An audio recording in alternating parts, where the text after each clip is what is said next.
চিটাগং কিংসের যেন বড় আলোচনার বিষয় হলো ইয়াশা সাগর। কানাডা থেকে আসা যেন এই হোস্ট বাংলাদেশের ছেলেদেরকে পাগল করে তুলেছে। বাংলাদেশি ছেলেরা পাগল হবে না কেন? তিনি দেখতে যেমন সুদর্শন, তেমনই মনে হচ্ছে যেন আকাশ থেকে নেমে আসা পরী। চিটাগং এর যেদিন খেলা থাকে সেদিন যেন স্টেডিয়ামে শুধু ইয়াশা সাগর ইয়াশা সাগর বলে দর্শকেরা চিৎকার করতে থাকে এবং সেই যেন দর্শককে মাতিয়ে রাখে এবং স্টেডিয়ামে পুরো স্টেডিয়াম যেন তার ইশারাতে নাচতে থাকে। সুপ্রিয় দর্শক বন্ধুরা, এই ইয়াশা সাগর যেন চারিদিকে চাঁদের মতো আলো দিয়ে বেড়াচ্ছে, কারণ যেখানেই যাচ্ছে না কেন তার ঝলমলে চেহারা যেন তাকে আকর্ষণীয় করে তুলছে এবং বাংলাদেশের বিভিন্ন ধরনের পোশাক যেন তাকে আরো আকর্ষণীয় করে তুলছে। সুপ্রিয় দর্শক বন্ধুরা, আমরা জানি কিছুদিন আগে সে কিন্তু ইতালি থেকে বাংলাদেশে এসেছিল, বাংলাদেশে চিটাগং কিংস এর হয়ে মাঠ মাতানোর জন্য। সে কিন্তু বাংলাদেশে এসে বাংলাদেশে কিছু পোশাক পরেছিল, তাকে কিন্তু অসাধারণ মানিয়েছিল। চিটাগং আর কিছু কিনুক বা না কিনুক, এই হোস্টকে কিন্তু ঠিকই ভালো দামে এবং চড়া দামে নিয়ে এসেছে।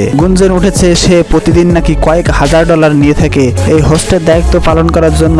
সে নাকি প্রতিদিন বাংলাদেশি টাকায় 1 থেকে 2 লক্ষ টাকা পর্যন্ত পারিশ্রমিক নিয়ে থাকে। আসলে এটা কি সত্য? যদি সত্য হয়ে থাকে তাহলে চিটাগং কিংসের কিন্তু অনেক টাকাই এই হোস্টের পিছনে খরচ করতে হয়েছে। একটি বাংলাদেশের প্লেয়ারের সর্বোচ্চ মূল্য থাকে 40 থেকে 50 লক্ষ টাকা, সেখানে এই ইয়াশা সাগরকে নিতে হয়েছে প্রায় 1 কোটি টাকা খরচ করতে হয়েছে। তাহলে কি বিভিন্ন স্পন্সরের কারণে এই ইয়াশা সাগরকে নিয়ে আসা হয়েছে? বিভিন্ন স্পন্সরদেরকে আকর্ষণীয় করে তুলতে এবং বিভিন্ন বড় বড় স্পন্সর পাওয়ার জন্য নাকি এই ইয়াশা সাগরকে নিয়ে এসেছে। প্রিয় দর্শক বন্ধুরা, এই বিষয়টি কতটা সত্য আপনারা অবশ্যই কমেন্টে জানাবেন এবং বাংলাদেশে পরবর্তীতে 2026 বা 27 সালে যদি বিপিএল হয় তাহলে কোনো দল কি ইয়াশা সাগরকে নিয়ে আসবে? এটি আপনারা কি মনে করেন?